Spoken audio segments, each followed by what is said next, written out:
Bueno, hoy vamos a hablar de cualquier cosa. ¿Me escuchan bien? ¿Me paran? ¿Me preguntan? Vamos a hablar la clase de hoy va a ser de oftalmología pediátrica. Ay, perdón. Perdón. Voy a...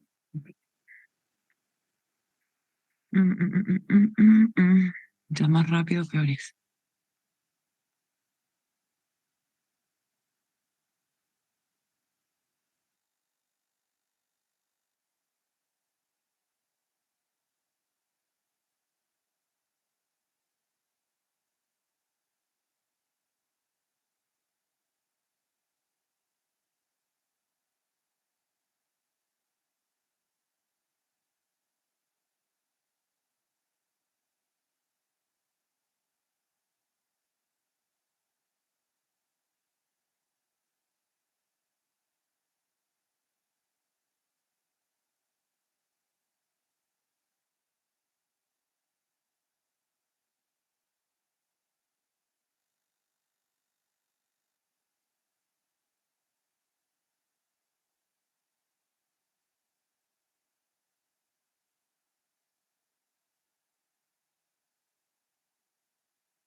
Disculpen, chicos, ya, ahora sí. Voy a iniciar la clase.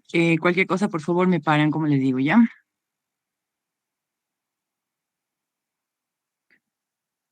Bueno, en oftalmología pediátrica vamos a empezar con el sistema visual del infante.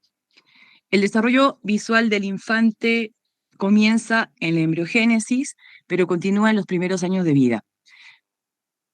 Un recién nacido solo fija la mirada sobre cambios importantes del contraste. Por ejemplo, la línea del cabello de su madre. Necesita percibir estímulos para que su sistema visual madure. Las imágenes van a ir moldeando sus redes neuronales hasta hacer que sean capaces de representarse el mundo exterior al que están expuestos. Durante los primeros años de plasticidad neuronal, solo las estructuras que hayan sido estimuladas y funcionen correctamente perdurarán para constituir un sistema visual eficiente.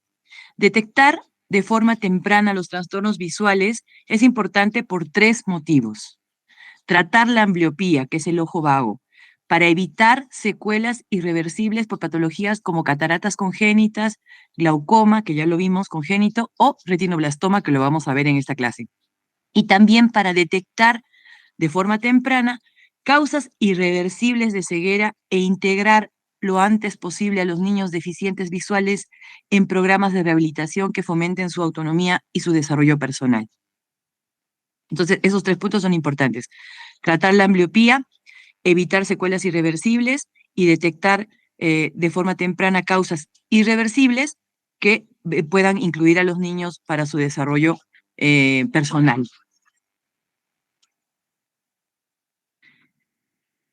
Bien, el sistema visual del infante es totalmente inmaduro al nacimiento. La visión es algo que uno va aprendiendo con el tiempo.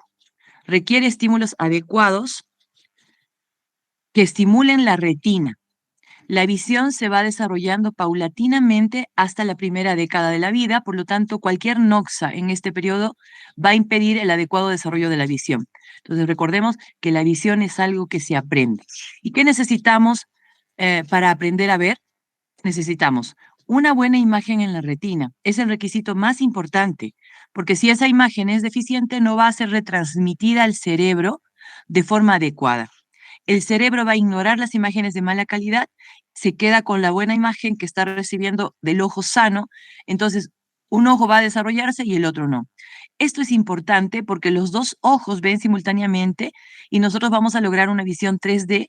Cuando uno de los ojos no se desarrolla y se presenta algún grado de ambliopía, se pierde esta visión estereoscópica y esto va a ir en desmedro del desarrollo de una serie de actividades en la vida normal, desde actividades de mando medio hasta actividades que requieran una buena visión en profundidad.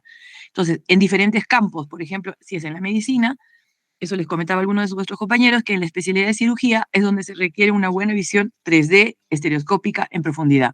Entonces, les va a quitar la oportunidad de elegir lo que quieran ser por no haber estimulado, en este caso, el ojo amblíope. Entonces, que el cerebro no tenga que ignorar la información que recibe del ojo, esa sería la pauta. ¿Cómo se hace el examen del recién nacido? Al examinar un recién nacido, debemos centrarnos en la correcta conformación, o sea, vamos con primero con la inspección de los globos oculares, la órbita, pues la capacidad de fijación visual del neonato es limitada. Entonces, se ha estimado que la agudeza visual va a oscilar entre 20.400 y 20.800, que más o menos la letra E, la más grande del cartel de Snellen. Aunque la mirada conjugada horizontal y el nistagmus optoquinético están presentes desde el momento del parto. Ahora les voy a explicar estas definiciones, pero vayan considerándolas. Mirada conjugada horizontal, porque existe la vertical, la horizontal y el nistagmus optoquinético están presentes.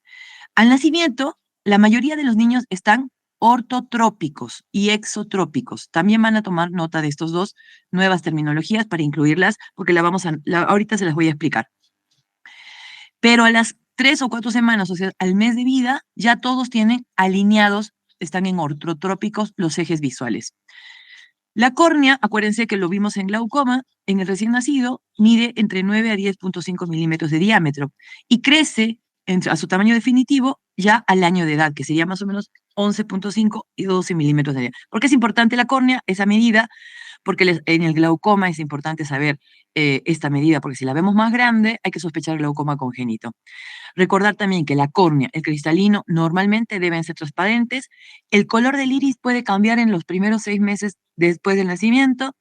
La retina periférica está también desarrollada al momento del nacimiento, eso es importante en los prematuros, pero la mácula es inmadura, por eso recibe la información en su desarrollo hasta los 4 años de edad. La agudeza visual va aumentando con el desarrollo del sistema visual y hacia los 4 meses ya ve 20.200, que es la segunda letra del cartel de Snellen, y a los 4 años ya ve 20.40 o 20.20, pero se puede esperar inclusive hasta los 7 años de edad o hasta la primera década del desarrollo normal de la agudeza visual. Entonces, cuando hablamos de ortotropía, estas son varias definiciones para que me vayan entendiendo la clase. Ortotropía y ortoforia. Ortotropía es cuando los ejes visuales se encuentran alineados en todas las posiciones de la mirada. Entonces, recordemos que había una forma de evaluar las posiciones de la mirada que era arriba, abajo, derecha, izquierda, supra, bueno. Entonces, en todas las posiciones, los dos ojitos se tienen que mover juntos. Eso se llama ortotropía. Luego, foria es cuando se produce una desviación, pero en ciertas circunstancias provocadas puede ser. Y tropía es cuando está desviado constantemente uno de los ojitos, o los dos, puede ser para diferentes lados. Entonces, cuando decimos que el recién nacido nace con exotropía, es cuando está desviado hacia afuera, hacia el lado temporal. La mirada conjugada horizontal se refiere a que los dos ojos se pueden mover en una misma dirección, al mismo tiempo. Con eso nace el recién nacido. Horizontalmente, ¿no? Por ejemplo, en este caso, se evalúa la parte neurológica de la función en la mirada conjugada horizontal, porque si estamos mirando hacia la derecha, tenemos la acción del músculo recto externo y del un ojo, digamos, del ojo derecho, y del recto interno del ojo izquierdo. Entonces, por eso es conjugada, porque están actuando dos núcleos motores diferentes. El nistagmus es la oscilación, o sea, el movimiento rítmico como una convulsión, digamos, del ojo, involuntario, puede ser de ambos ojos o de uno de ellos, que se presenta a cualquier edad. En el recién nacido se presenta. Y el optoquinético es cuando se produce al seguir objetos en movimiento. Entonces, el nistagmus es la oscilación rítmica involuntaria a cualquier edad. Y el nistagmus optoquinético es el cual se produce cuando seguimos objetos en movimiento. Por ejemplo, cuando estamos en un vehículo mirando a través de la ventana, queremos fijar, por ejemplo, pasamos por un bosque, queremos fijar la vista en un árbol. Y como está el auto en movimiento, hace que nuestros ojos sigan por la velocidad, se muevan de un lado al otro. Ese sería el optoquinético. Ahora, cuando hablamos de foria, dijimos entonces que era la desviación que se producía en ciertas circunstancias. Entonces, el reflejo ortoforia es que el reflejo se va a encontrar en el centro de las pupilas. ¿sí? Entonces, que indica que no hay desviación. Acá se va a utilizar en endotropía y exotropía, ya sería que el reflejo, la endo, perdón, el reflejo va a estar en la parte temporal del ojo y en la exo en la parte nasal del ojo. O sea, como este dibujito, que se utiliza este test para evaluar esto, se llama test de Hirschberg, que es el reflejo de la luz en la córnea. Entonces, eso hemos dicho que está en la parte temporal. Exo en la parte nasal, hiper, el ojo se va para arriba, o sea, se va a manifestar el reflejo en la parte inferior, y en la hipotropía en la parte superior. Ese se llama reflejo de Hirschberg. El test de Hirschberg, perdón, para evaluar justamente las desviaciones. Hasta ahí, cualquier cosa, chicos, me van parando, ¿sí? Porque como que no tenemos mucho tiempo. En cuanto a hitos del desarrollo visual, acá les he puesto, en el recién nacido, entonces recordemos que la motilidad ocular es incompleta. Todavía no tiene el desarrollo completo de la motilidad. Puede haber un estrabismo intermitente, normalmente, y que la agudeza visual está en 20/400. Ya a las semana y media, ya hay una fijación de la mirada. Luego, a los 2 meses, hay un seguimiento a 90 grados y una agudeza visual de 20/200. A los 4 meses, hay una motilidad ocular ya completa, deberían estar alineados los ojos, ya empieza la estereopsis, la visión en profundidad, a los 4 meses. Hay un seguimiento a 180 grados, el doble de los 2 meses, y la agudeza visual de 20/100. Al año ya tienen una agudeza visual de 20/40, a los 2 años de 20/20, y más o menos a los 8 o 9 años ya se finaliza el desarrollo de las vías visuales. Primera década de la vida y ya se termina el desarrollo de las vías visuales. Perdón, vamos ahí, listo.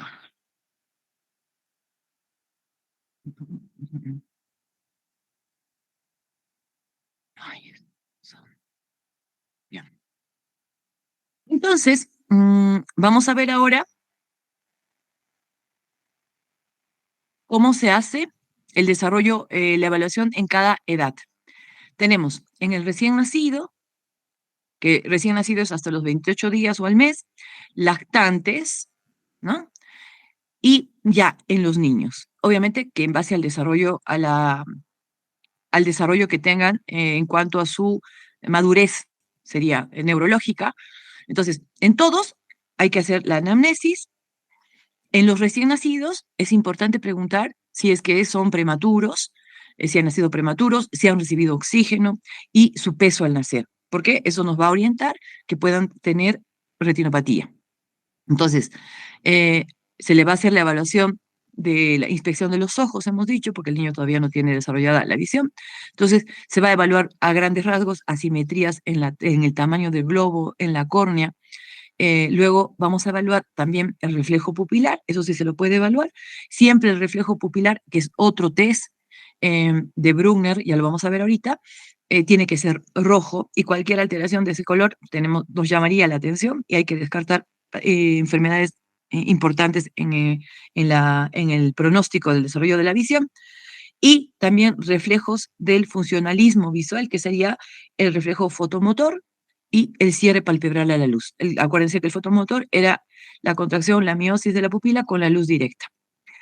En el lactante vamos a hacer lo mismo. El paso 1, la interrogatorio, la inspección de los ojos. Aquí vamos a evaluar ya el tema de la vía lagrimal, porque era muy frecuente el tema de la obstrucción de la vía lagrimal, y también el glaucoma congénito.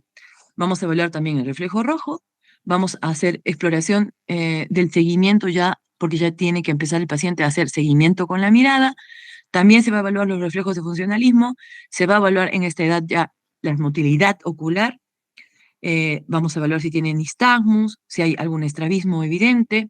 Vamos a hacer la prueba del reflejo corneal, el test de Hirschberg, y en el lactante de 6 meses, a partir de los de 6 meses, ¿ok?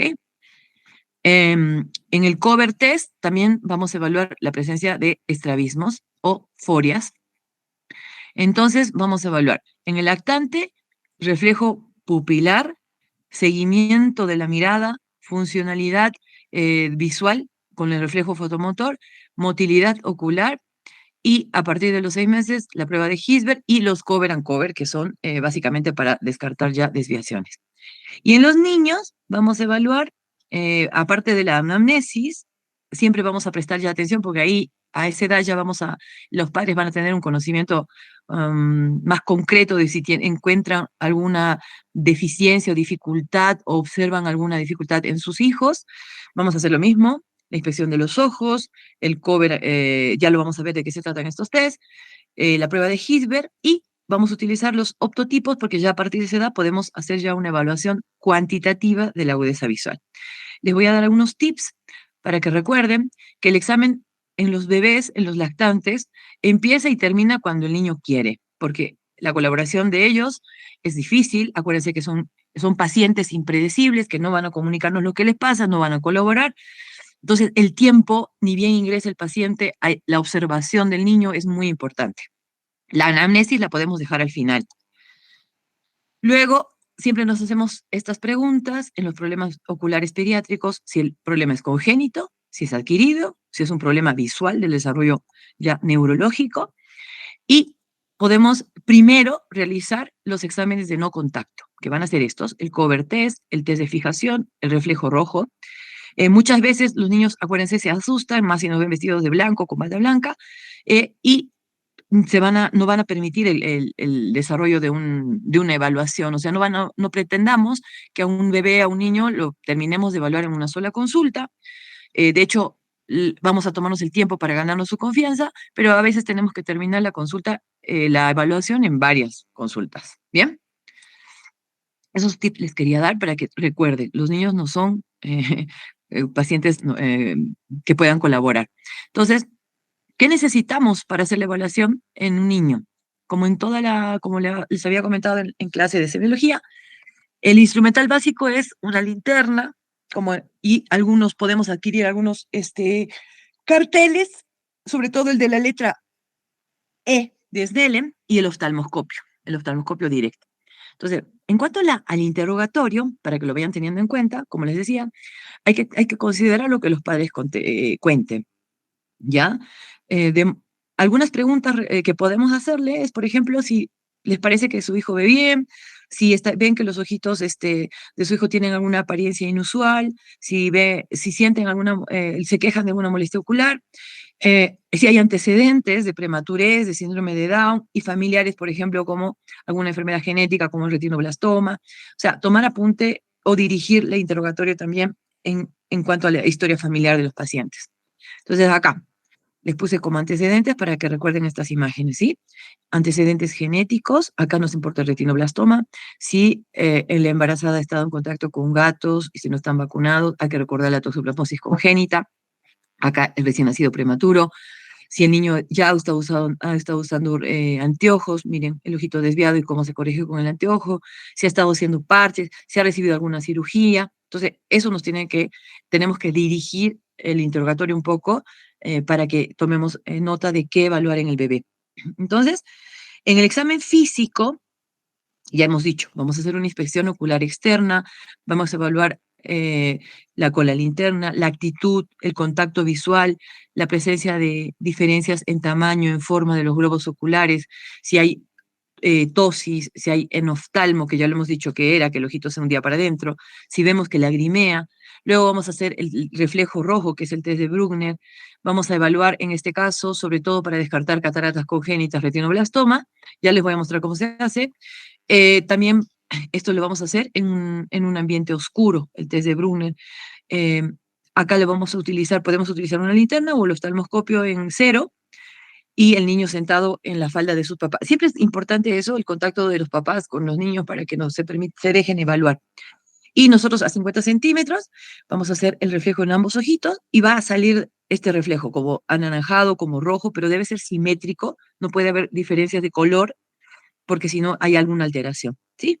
Entonces, ¿cuándo se altera? Cuando hay cuerpos extraños en el film lagrimal, cuando hay opacidad en la córnea, cuando hay catarata, cuando hay hemorragia, cuando hay retinoblastoma, coloboma, todas son patologías que interfieran en la transparencia de los medios de refracción.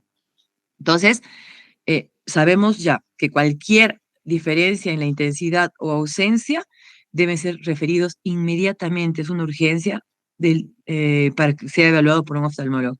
Entonces, En cuanto al examen pupilar, vamos a ver esto ya con la luz ambiental, vamos a ver las pupilas, si tienen simétricas, si están con alguna alteración, y luego con la linterna vamos a ver ya el reflejo fotomotor o consensual. Eso sería la inspección ocular externa.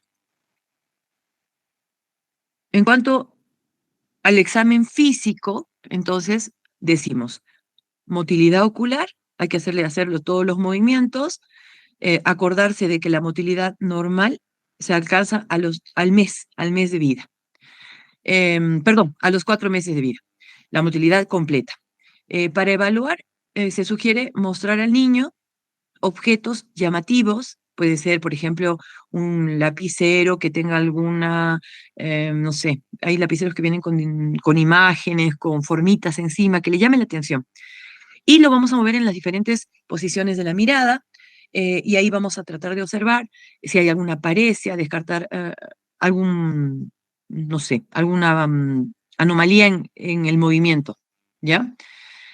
En este caso vamos a utilizar pruebas de alineamiento ocular, por ejemplo, el test de Hilbert, que es lo que recién lo vimos, que es básicamente observar el reflejo de luz centrado en las pupilas, de forma simétrica, iluminando ambos ojitos a unos 40 centímetros, el niño tiene que observar la luz y movemos la linterna igualito, ¿no? Igual que en el test de, digamos, de tratar de llamarle la atención y observar los movimientos oculares, hacemos lo mismo con la linterna y vemos si están centradas las luces en ambas pupilas. Luego, en este caso, el test de Hilbert no va a detectarnos estrabismos intermitentes. Intermitentes significa que no están todo el tiempo presentes y sean evidentes. Entonces, cuando queremos descartar, porque el papá nos dice, mira, no, sí, hay un ojo que se le desvía en algún momento, lo provocamos. Entonces, ahí utilizamos estos test que se llaman cover test y cover and cover. El cover test, ahora también se los voy a mostrar claramente, lo que busca es detectar estrabismos intermitentes y forias. Entonces, en este caso, se hace tanto a la distancia como en la visión cercana. De los dos, el cover and test se lo hace para lejos y para cerca. Entonces, ahora mejor les voy a mostrar el dibujito. Luego vamos a tomar la agudeza visual, según la edad, en niños de menores de 4 años. Acá podemos utilizar, por ejemplo, la fijación y el seguimiento. Entonces se dice, ¿no? Si el niño tiene 3 o 4 años, se pone en la historia clínica, fija, sigue y mantiene. Ya en el caso de los niños mayores de 4 años, utilizamos ya las cartillas, obviamente. En este caso, la que yo más uso es la de Snellen, la de la letra E invertida. Hay muchas otras. Hay que explicarle al niño de qué se trata primero lo que le vamos a evaluar. No le podemos tomar de frente la cartilla si no sabe qué es lo que va a decirnos, ¿no? Pero ya hay niños de 4 años que ya saben leer, o los números, por ejemplo, del 1 al 10, también podemos tomarle números. Entonces ya empezamos con la agudeza visual en niños menores de 3, solamente fija, sigue y mantiene, y en mayores de 4 ya con las cartillas de Snellen o ya cuantitativas. Y en caso de que se refieran a los oftalmólogos, se hace ya su evaluación de fondo de ojo, excepto que ustedes lo puedan hacer con el oftalmoscopio. Básicamente lo que hay que ver es si hay alguna alteración a nivel del fondo, en el nervio óptico, en la mácula, etc. Ese sería el examen físico. ¿Ok? ¿Cuáles son, digamos, las alertas que nos llevan a tener la consulta pediátrica? Si observamos en un niño que cierra los ojos al mirar, si vemos, por ejemplo, que está haciendo un esfuerzo, que trata de acercarse para ver las cosas, es como si hiciera un agujero estenopeico para mirar. Entonces, eso es una alerta para llevarlo al oftalmólogo. Si se frota constantemente los ojos, si se queja de dolores de cabeza después de un esfuerzo visual, acuérdense que los dolores de cabeza relacionados con vicios de refracción aparecen después de la exigencia visual. No son comunes que te levantes con dolor de cabeza y tenga relación con vicios de refracción. Luego, si guiña los ojitos, si lateraliza la cabeza, o sea, si observan cualquier alteración, digamos, en su posición para cuando hace algún esfuerzo para ver. Después, obviamente, si vemos la pupila blanca, que se llama leucocoria, si se observa tosis, acuérdense, sobre todo si la tosis ocluía el eje visual de alguno de los ojitos. Bueno, si se observa que el ojito tiene nistagmus, que es el movimiento de un lado para el otro, en forma rítmica, digamos, y cuando el niño tiene más de 4 años, ya podemos ya descartar el tema de justamente la ambliopía, para corregirlo, para que desarrolle bien su visión. Entonces, signos de alarma, que se frote mucho, que guiñe, que haga esto para ver, sobre todo cuando ven que ve algo, la tele o de lejos, que tenga la tosis, que le ocluya el eje visual. Acá el eje visual está despejado, acá no se está viendo bien el reflejo a nivel del centro corneal. Y esto es el signo de alarma más importante, leucocoria. ¿Bien? ¿Hasta ahí, chicos, tienen alguna pregunta? Si quieren, levanten la mano o directamente hablen.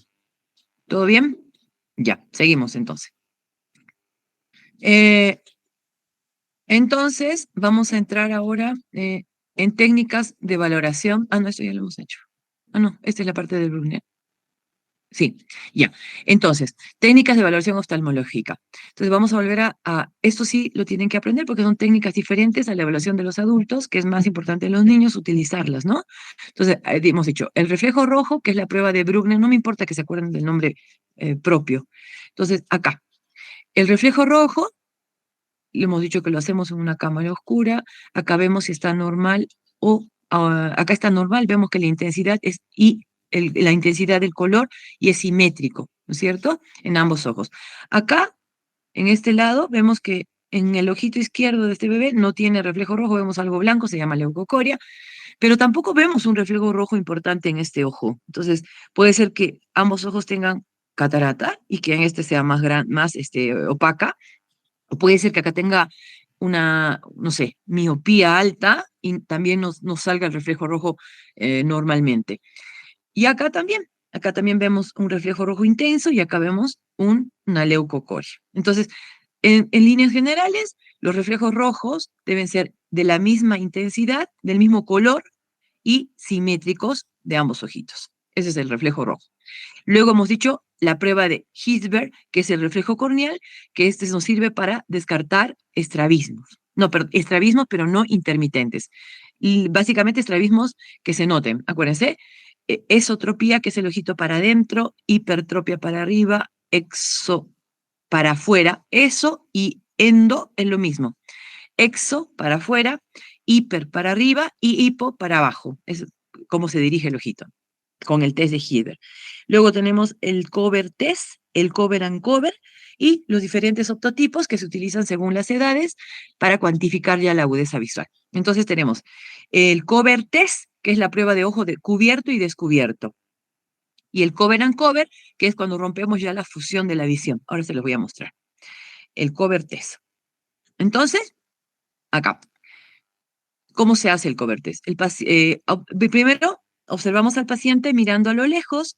Si tiene una desviación muy notoria, obviamente que se la va a ver inmediatamente. Realizamos el cover test inmediatamente con los dos ojos y ver qué pasa con el ojo que destapamos. Entonces, el cover test intermitente se lo hace con los dos ojos y ver qué pasa con el ojo que destapamos. Después está el cover test alternante con los dos ojos y ver qué pasa también con el que destapamos. Realizarlo a esto para lejos y para cerca. Ya le voy a decir por qué está la diferencia entre el intermitente y el alternante.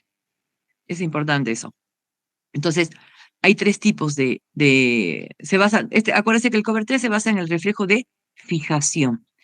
Cuando hablamos de fijación, cuando hacemos la visión binocular, si ustedes se tapan en este momento, por ejemplo, el ojo izquierdo, miren a cualquier imagen, no sé, la pared, algo, y destápense y tápense ahora el otro ojo y van a ver cómo las imágenes se ven como una parte digamos, de la pared y con el otro ojo la otra parte. Y cuando miramos con los dos, como que se unieran y se vieran en profundidad. Eso es la fijación con estereopsis, en profundidad.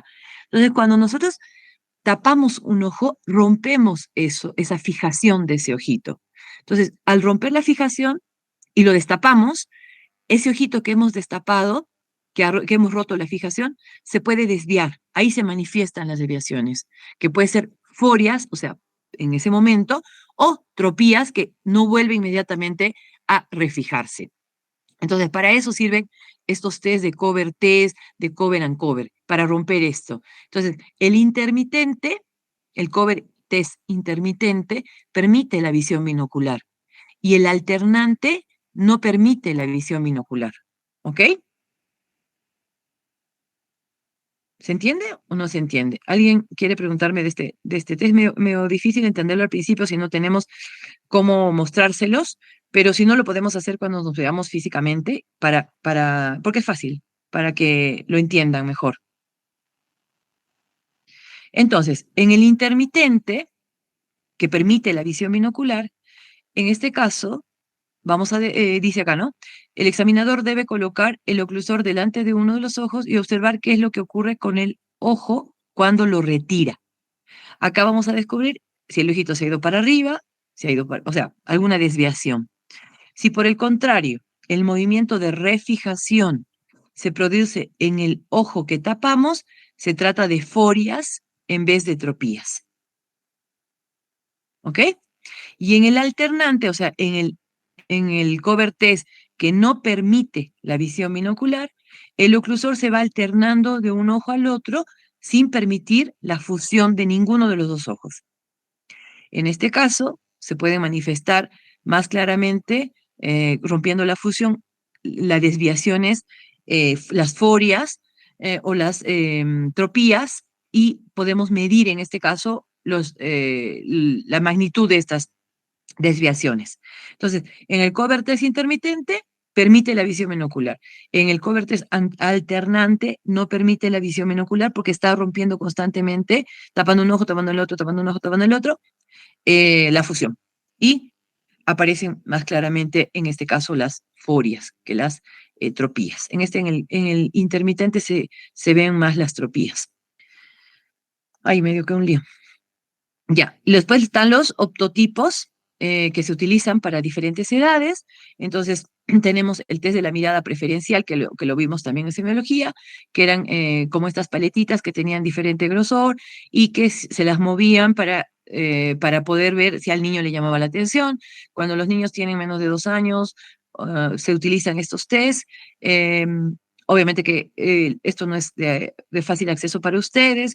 Ustedes lo que pueden utilizar básicamente es fija, sigue y mantiene, que es mostrándole, no sé, un muñequito con luces, o el celular, prenderlo con alguna cosa, no sé, un dibujito, y moverlo de un lado al otro y hacer que lo siga.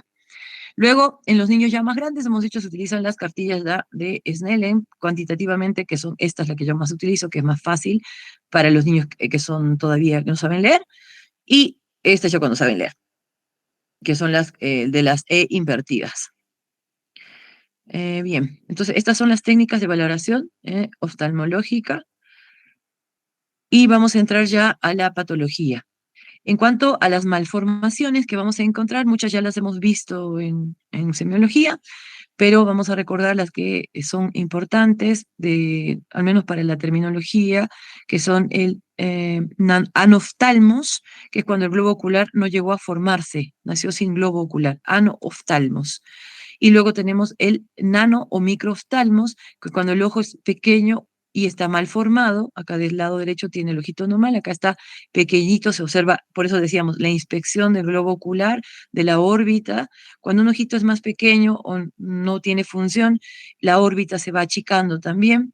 El movimiento de los músculos extraoculares, o sea, a la derecha, a la izquierda, arriba, abajo, hace que se haga el crecimiento de la órbita junto con el globo ocular. Por eso, en este caso, tiene un estrabismo, tiene un ojo pequeño. Hay que ver qué patología tiene el pacientito. Luego están los colobomas, que estos son defectos en el cierre de la hendidura ocular. Digamos que cuando veíamos la embriología, hablamos de la copa óptica que envolvía la arteria hialoidea, y si estos dos pliegues no se fusionaban, entonces aparecían estos colobomas, que pueden ser desde adelante hacia atrás, o sea, desde el iris, digamos, hacia la retina, hacia la córnea, hacia el cuerpo ciliar, puede involucrar coroides, todo. Entonces, obviamente que ahí se van a ver afectada el desarrollo de la visión. Tenemos, por ejemplo, en esta fotito, ojo derecho, pupila normal, ojo izquierdo, coloboma de iris. Luego tenemos acá otra fotito, coloboma de retina. Bien parecido a lo que veíamos, por ejemplo, en miopías magnas, en miopías importantes, que yo les decía que el ojito crecía y que desaparecía la coroides, desaparecía la retina y se traslucía la esclera, algo así. Entonces, este es coloboma de retina. Se ve la esclera. ¿Qué otras malformaciones podemos nombrar? La aniridia, que ya la habíamos visto, no es una enfermedad frecuente, uno de 80.000 casos se presenta. Generalmente está relacionado. ¿Por qué se las puse? Porque es importante, si vemos estas patologías, hay malformaciones que tienen una relación sindrómica, o sea que no solamente están en el ojo, es como que el ojo te avisa, te llama la atención para que tú descartes, le recomiendes al paciente, al familiar, mejor dicho, que haga otra evaluación, porque puede estar asociado a algo más grave, como en el caso de la aniridia, que se puede encontrar que está relacionado con el nefroblastoma, que es el tumor de Wills, que obviamente es un tumor maligno en la infancia, que está asociado a la aniridia y en este caso está asociado a alteraciones del gen PAC6 en el brazo corto del cromosoma 11. Entonces, cuando encontramos estas patologías que tienen asociaciones sindrómicas, es importante, sobre todo, no dejarlas pasar así nomás, sino de repente en el ojo, descubriendo esta aniridia o hipoiridia, alertar al papá para que descarten algún otro problema que podría ser importante para los bebés. Luego, en cuanto a la malformación de los párpados, en el tema de lo más frecuente es el epicanthus. Muchos han dibujado en la inspección que les había dicho en el examen como epicanthus. No es epicanthus, es canto interno, esto es lo normal, y canto externo. El epicanthus era como un pliegue, una malformación frecuente, pero que no repercute funcionalmente, solamente que simula una endotropía. Entonces muchos papás dicen que se les desvía el ojito para adentro. ¿Por qué? Porque este pliegue está ocultando la esclera y básicamente el iris está como pegado, el color del ojo se ve pegado al canto medio. Por momentos, cuando mira a un lado, se va a ver más que se ocultará. Por eso se llama pseudoestrabismo al epicanthus, que es la consulta más frecuente en pediatría. Luego tenemos, en cuanto a otra malformación importante, que es importante tratar, porque si le tapaba el eje visual, puede provocarle ambliopía, era la tosis. En este caso, la tosis de los niños son de tipo muscular por distrofia del músculo elevador. Acuérdense, a diferencia de la tosis del senil, que era por desinserción de la aponeurosis del músculo elevador del párpado. También hay que recordar el tema del síndrome de Horner, que en el caso también aparte, digamos, de tener enoftalmos, miosis y tosis, va a tener hipocromía o heterocromía del iris, ¿sí? Acá, como en esta fotito, síndrome de Horner. Y en cuanto a lo que es la vía lagrimal, que también es importante porque es muy frecuente, el motivo de consulta de la epífora es digamos, recanalización o canalización retrasada por la válvula de Hasner, que está en la parte final del conducto nasolagrimal, que es la última en canalizarse. Entonces, muchos te van a consultar por esto. Hay que decirle a los padres que es algo frecuente, que se debe esperar. Es una obstrucción o una canalización tardía de esa válvula y que con tratamiento se puede esperar inclusive hasta el año de vida y recién a partir, digamos, de los 2 años ya se piensa en una cirugía. Se les indica este tipo de tratamiento que es el masaje. ¿Por qué? Porque es como que estaría imperforado todavía esa parte. Entonces, con el masaje aumentamos la presión que se hace con el dedo índice desde el ángulo interno por el hueso propio de la nariz, se lo lleva hacia abajo, para aumentar la presión hidrostática dentro del saco lagrimal y aperturar esa válvula, ¿sí? ¿Qué más? Bueno, nada más llega. Entonces, en malformaciones, esos son los temas que quería tocar.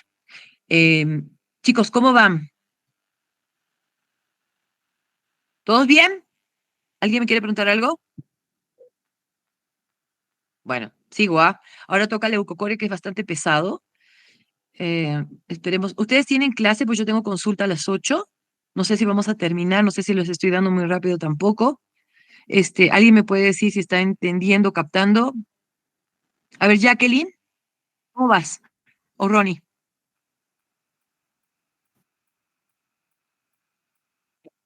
muy rápido. Sí, Sí, doctora, un poquito rápido. si tiene, me imagino que tienen prácticas, me dices, a las 8 también.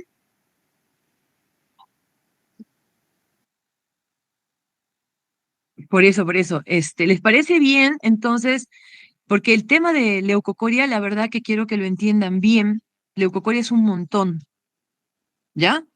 Entonces, no sé si conviene o lo dejamos a esto, lo terminamos rapidito, digamos, en la próxima, y lo que podemos hacer es más bien avanzar con ambliopía, que es más fácil, y dejar leucocoria para después. Me parece que esto lo tienen que entender bien, porque hay que, sobre todo el retinoblastoma, y la retinopatía de la prematuridad, que son dos cosas que al menos lo van a poder ver ustedes en su práctica, inclusive como serunistas o qué sé yo.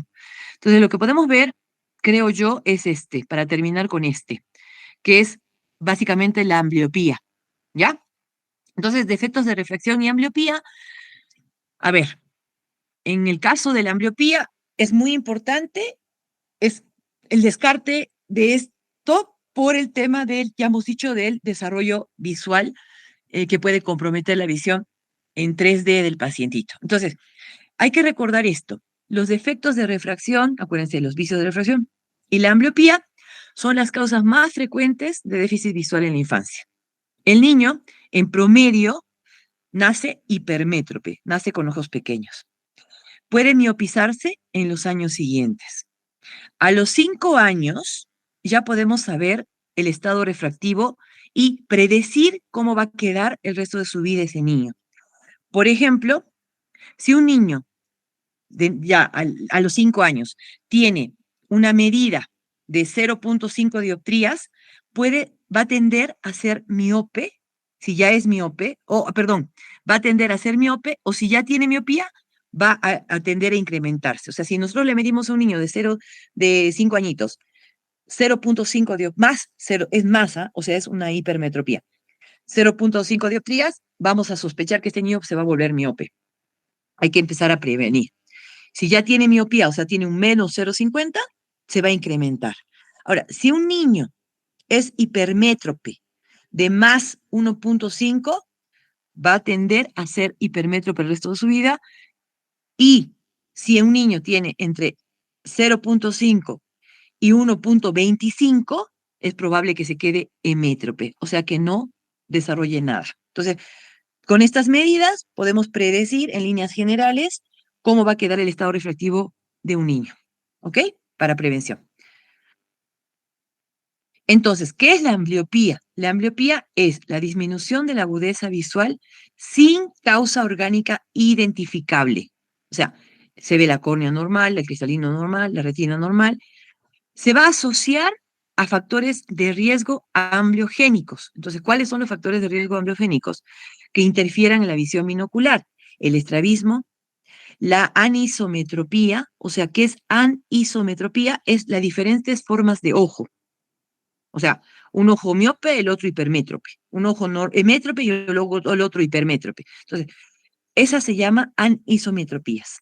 Y la tosis palpebral. Entonces, esos son los factores de riesgo ambliogénicos. El estrabismo es un trastorno del paralelismo, ya hemos dicho, ocular, que puede ocurrir hasta en el 4% de los niños. La aniñación ocular, habíamos dicho también, que ocurría a las 4 semanas de vida. ¿Ok? Entonces, la ambliopía es la disminución de la agudeza visual sin causa orgánica identificable asociado a riesgos ambliogénicos, estrabismo, anisometropía y ptosis palpebral. Obviamente que está la catarata, todo el resto, pero estos son los más comunes. Entonces, cuando hay desviaciones, se hablan de desviaciones de pequeño ángulo o de gran ángulo. Pequeño ángulo significa que son desviaciones que no se notan a simple vista y la podemos descartar cuando hacemos ya el estudio de Hisber, o sea, con el tema de la luz corneal, el reflejo corneal, o son intermitentes, aparecen cuando las provocamos. Pero si un estrabismo, digamos, para adentro o para afuera, convergente o divergente, que se llama endotropía o exotropía, ya persiste al tercer mes o al quinto mes, ya se va a considerar anormal y se debe ya evaluar una cirugía. Entonces, cuando hay estrabismos de pequeño ángulo intermitentes, se suelen resolver, como hemos dicho, en los primeros meses, pero ya al quinto mes de vida ya hay que ver si es sobre todo permanente, ya se lo ve al estrabismo, ya debe ser evaluado por especialista. Y cuando son desviaciones ya grandes y constantes, obviamente no vamos a esperar, eso ya debe ser tomado como signo de alarma. Bien. Entonces, los defectos visuales que están relacionados a los vicios de refracción y la ambliopía se tratan principalmente mediante la corrección de lentes y terapias de penalización. ¿Qué se llama penalización visual? Cuando uno ve, por ejemplo, que un ojito, ya sea el ojo derecho, el ojo izquierdo, digamos el ojo derecho, ya desarrolló su visión, ya tiene 20/20, tiene 4 años, 5 años y ve 20/20 y el otro ojo ve 20/100, por una anisometropía o cualquier otro problema, hay que empezar la terapia de estimulación del ojito, el ojito izquierdo en este caso como ejemplo, para que desarrolle la visión. Porque hemos dicho que el cerebro va a anular la señal que le molesta. Y en este caso se llama penalizar al ojo que ve. Entonces, ¿cómo se penaliza? Se penaliza con parches, se penaliza con atropina. Todo va a depender de cuánto requiera de estimulación ese ojito. Digamos, no es lo mismo que el ojo vago, el ojo ambliope vea 20/400 a que vea 20/40 y le falte solamente un 60% para ver bien. Entonces, todo va a depender de cuánto ve. Y también si lo vamos a corregir o no a ese ojito. Por ejemplo, ¿no? Es necesario corregir en los miopes que vean menos de 20/30, en los hipermétropes que tengan más de 5 dioptrías, en pacientes con astigmatismo que tengan más de 1.5 dioptrías. Son medidas que se deben corregir para que no, y cuando se detecte, obviamente, que por eso desarrollen, vean menos, ¿no? Que ese ojito no esté viendo bien, o tengan anisometropías, que ya hemos dicho que las diferentes formas de ojo, ¿ya? Y las anisometropías que suelen ocurrir cuando la diferencia entre los dos ojos es superior a 1 dioptría. Entonces, cuando hay esa diferencia, se deben corregir con lentes para evitar la ambliopía. Cuando valoramos la graduación de un niño, es importante la refracción bajo cicloplejía. ¿Ya? Este estudio se hace con unas gotas cicloplégicas que lo que hacen es paralizar el músculo acomodador para no darles de más la medida. Lo que hace la cicloplejía, entonces relaja el músculo ciliar y nos permite medir el tamaño real de esos ojos, ya sean miopes o hipermétropes. Y saber también que solo con lentes, con la graduación correcta, digamos, ya sea en anteojos, ya sea en lente de contacto, se puede resolver hasta el 50% de las ambliopías por anisometropía. ¿Por qué? Porque ya hemos dicho, si un ojito ve 20/20 y tiene, digamos, astigmatismo de 0.25, o sea, nada, y el otro ojo tiene hipermetropía de 5, no va a tolerar esa diferencia de corrección. Hemos dicho que se tolera hasta 1.5 de diferencia entre un ojo y el otro en anteojos. Entonces, en este caso se le corrige todo con lente de contacto, que es más fácil que tolere esa diferencia y se llegue a corregir bien la ambliopía. En niños menores de 7 años con ambliopía, solamente con gafas, cuando solamente con gafas no corregimos la ambliopía, entonces hay que empezar con la estimulación visual, ¿sí? Del ojo que no está corrigiendo bien. En este caso hemos hecho con penalización, que va a ser con parches o con gotas, con atropina. En el caso del parche, lo mínimo que se debe usar es 6 horas, de 2 a 6 horas, pero lo ideal es 6 horas del ojo. Hay que parchar el ojo que ve para que sea eficaz el tratamiento. Nunca se debe parchar un ojo que no llegó a ver 20/20, chicos. A veces me ha tocado recibir pacientes que les hacen parches de los dos ojos. No, no, no, no. Se hace solo cuando se llega primero a un ojo que vea bien y recién se empieza a tapar o penalizar ese ojito para el otro, para estimular el otro ojito. ¿Sí? Entonces, lo más importante en el caso de la ambliopía es la detección precoz. Esto se lo nombra en la Academia Americana de Pediatría, que recomiendan, sobre todo las campañas, tanto en los colegios y todo lo demás. Hay países donde es obligatorio, antes de entrar al 6.º grado, una evaluación oftalmológica, que sería lo ideal para detectar justamente la ambliopía, pero a partir de los 3 años se deberían ya hacer las mediciones cuantitativas de los pacientitos para evitar detectar esto tarde. ¿Por qué? Por la plasticidad neuronal. Hemos dicho que esta información se recibe mejor cuando más pequeños son los niños y cuando avanza la edad ya es más difícil, pero actualmente se está todavía estimulando, tratando de estimular pacientes ambliopes hasta los 21 años, ¿sí? Muy bien, entonces de eso vamos a hablar hasta hoy. Nos va a quedar solamente el tema de leucocoria, chicos, que es bastante importante para la próxima clase. ¿Alguien tiene alguna pregunta? ¿No? Bueno, les voy a llamar la lista así como rapidito. Ardiles,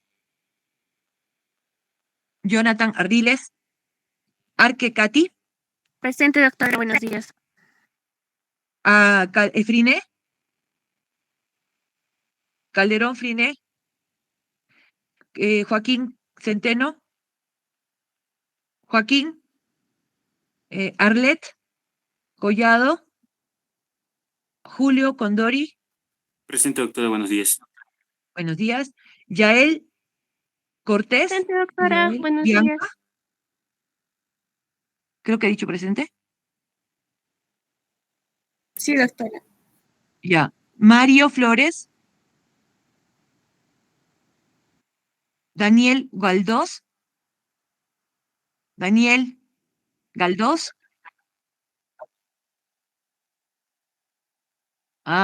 Mari, Mari Claudia Góngora, Presente, doctora, buenos días. buenos días, Álvaro Goizueta,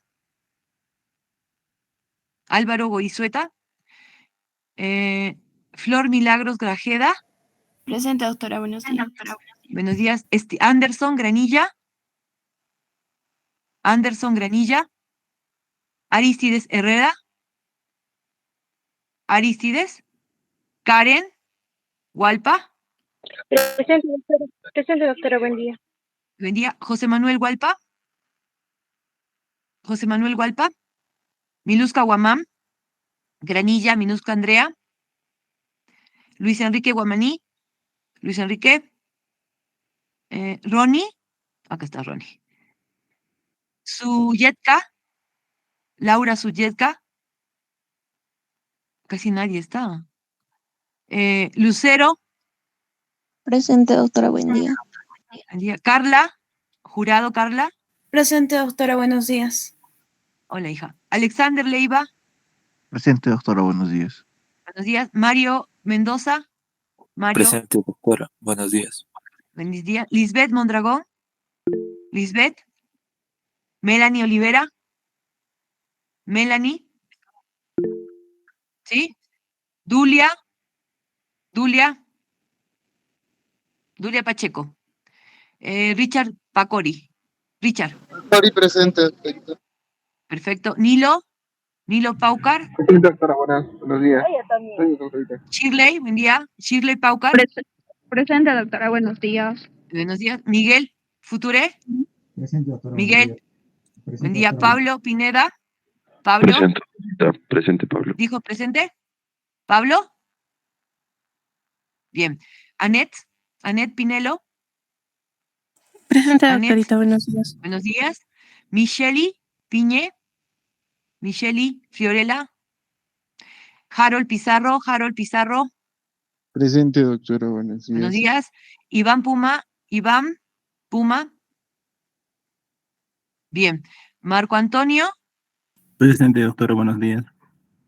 Yeser, Retamoso Yeser, Brigitte Libertad, Segovia, Brigitte, Ya. Fernando Cencia. Presente, doctora. Fernando, buenos días. María Jimena Sierra. María Jimena. Presente, doctorita, buenos días. Robinson Soto. Presente, doctora, buenos días. Buenos Presente, días. doctora. Jacqueline Lisbeth doctora, buenos Valderrama. días. Cristian Vázquez, Vázquez, presente, Jaid. doctora, buenos días. Bien. Gabriela Vélez. Presente, doctorita, buenos días. Bien. Jean-Pierre Zárate. Presente, doctora. Buenos días. Buenos días. Ya estamos. Listo, chicos. Gracias. Nos vemos la próxima. Gracias, doctora, buen día. Ya les despejamos las dudas, ¿eh? Mil disculpas por el apuro, muchas gracias por el apoyo de esta clase. Bueno, en realidad no tienen la culpa de no poder estar los otros, así que nada, lo importante es que puedan ver la clase y le vamos a repasar. ¿Ya, chicos? Vamos a dar una repasita de lo más importante cuando les diga leucocoria. ¿Ok? Sí, doctora. Ya. Gracias, doctora. Buen día, chicos. Chau. Buen día. Gracias, doctora, buenos días.